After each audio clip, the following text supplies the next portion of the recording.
کتنے بد نصیب تم، کتنے بد نصیب تم، کتنے بد نصیب تم، کتنے بد نصیب تم، کتنے بد نصیب۔ السلام علیکم دوستوں، میرا نام ہے محسن اراز۔ ملک 2 لاکھ ہوئے 50 سال بیت گئے، ہم غداروں کی غداریاں ہرگز نہیں بھولے۔ ایک فون کال پر تسلیم ہونے والوں، بزدلو، یہ ہیں تمہارے کارنامے، اور تم ملک کے خوددار، بہادر اور محب وطن لوگوں کو غدار کہتے نہیں تھکتے۔ اب یقیناً تمہارا اس ملک میں وقت اختتام ہوا چاہتا ہے۔ دسمبر 1971 کو سکوت ڈھاکہ ہوا تھا، جس میں آرمی نے 3 لاکھ بنگالی مسلمان عورتوں کے ساتھ جبری زنا کیا تھا اور لاکھوں بنگالی مسلمانوں کا قتل عام کیا تھا۔ اسی پاکستانی فوج کے سربراہ جنرل نیازی ملعون کو تو اس لیے اللہ تعالیٰ نے ذلیل کیا تھا کہ اس نے کہا تھا میں بنگالیوں کی عورتوں پہ اپنے فوجی چھوڑ دوں گا۔ جی ہاں دوستوں، میں بات کر رہا ہوں پاکستان کی فوج کی۔ یہ سب کچھ سچ ہے اور تاریخ کا حصہ ہے۔ ہمارا مقصد قوم تک حق سچ پہنچانا ہے، ہمیں کوئی نقصان نہیں قوم ظالم و جابر و مرتد فوج کی صف میں کھڑے ہو کر اس کا دفاع کرے یا مجاہدین کی صف میں کھڑے ہو کر اپنی دنیا اور آخرت سنوارے۔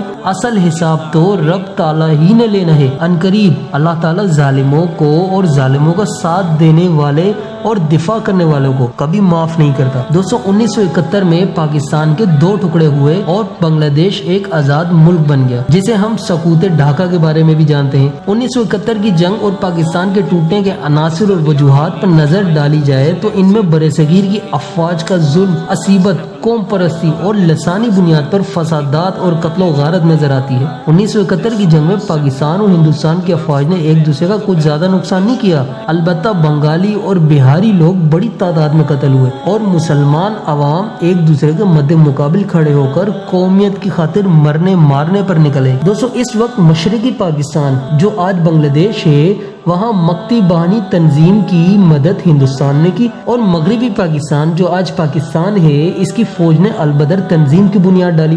دونوں تنظیموں میں شامل رضاکار تو مسلمان ہی تھے۔ مکتی بانی علیحدگی پسند تھی اور مغربی پاکستان کے حامیوں کے خلاف سرگرم تھی، جبکہ البدر علیحدگی پسندوں کے خلاف برسر پیکار تھی۔ پاکستانی فوج نے ہتھیار ڈال دینے کے بعد البدر والوں کو مکتی بانی کے رحم و کرم پر چھوڑ دیا تھا، جس پر ان کو شدید رد عمل کا سامنا کرنا پڑا، اور 40-50 سال گزرنے کے بعد بھی 71 والے واقعات کے مقدمات میں سزائے موت کا سامنا کرنا پڑ رہا ہے۔ دوستوں، انگریزی طرز و فکر پر قائم اور تقسیم ہند سے قبل فرنگی نوکری کرنے والے برصغیر کی افواج نے ہر حالت میں اپنے مفادات کی خاطر برصغیر کی عوام کا استحصال ہی کیا ہے۔ بنگلہ دیش، پاکستان اور بھارت کی افواج نے ایک دوسرے کی اتنے فوجی نہیں مارے جتنے ان تینوں ممالک کی افواج سے عام مسلمان قتل ہوئے ہیں۔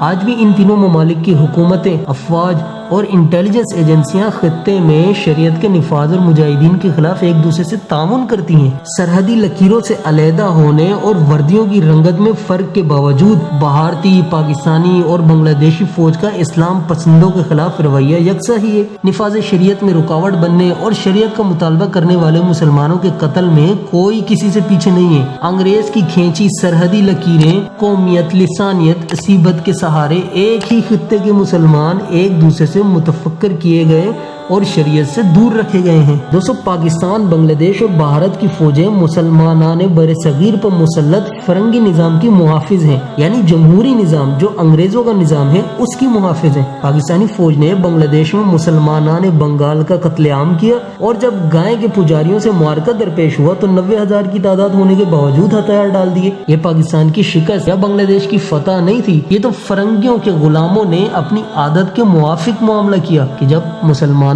کے قتل عام کی بات آئے تو تمام تر درنگیگی کی حد عبور کر لی، اور جب کافران اصلی سے معرکہ درپیش ہوا تو سرنڈر کر دیا۔ اسی طرح بنگلہ دیش میں نفاذ شریعت کے مطالبے کا جواب جس طرح اسلام پسندوں کو پھانسی پر چڑھا کر ان کے جنازوں پر پابندی عائد کر کے اور بے حیاؤں اور گستاخوں کو مکمل پروٹوکول اور سیکیورٹی دے کر اس نظام بد کی محافظ فوج نے دیا ہے، وہ اس بات کو سمجھنے کے لیے کافی ہے کہ جس طرح پاکستان کی بنگلہ دیش کی فوج، سیکولر سیاستدان اور قانون ساز ادارے بھی فرنگی احکام کے تابع اور ان کے عطا کردہ نظام یعنی جمہوری نظام کے محافظ ہی ہیں۔ دوستو ایک سوچنے کی اور حقیقت پر مبنی بات یہ ہے کہ دسمبر 2014 تک ناپاک فوج یعنی ناپاک آرمی سقوط ڈھاکہ کی وجہ سے بدنام ہوتی آئی، لیکن 16 دسمبر 2014 کو پاکستان کی ناپاک آرمی نے ایک پلین کے تحت آرمی پبلک اسکول کے بچوں کا قتل عام کیا تھا اور الزام مجاہدین پر لگا کر ناکام کریڈٹ اپنے نام لیا تھا تاکہ سقوط ڈھاکہ والی بدنامی کو لکیر کی فقیر قوم بھول جائے۔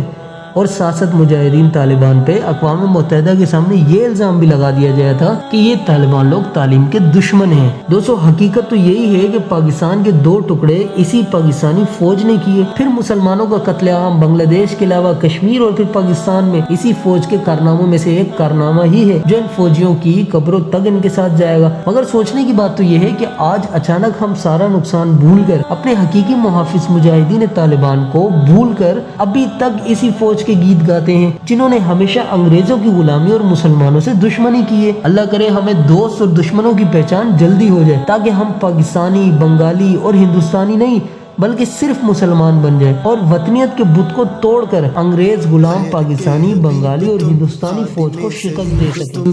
غیر کے حبیب تم، خادم صلیب تم، کتنے بد نصیب تم، کتنے بد نصیب تم۔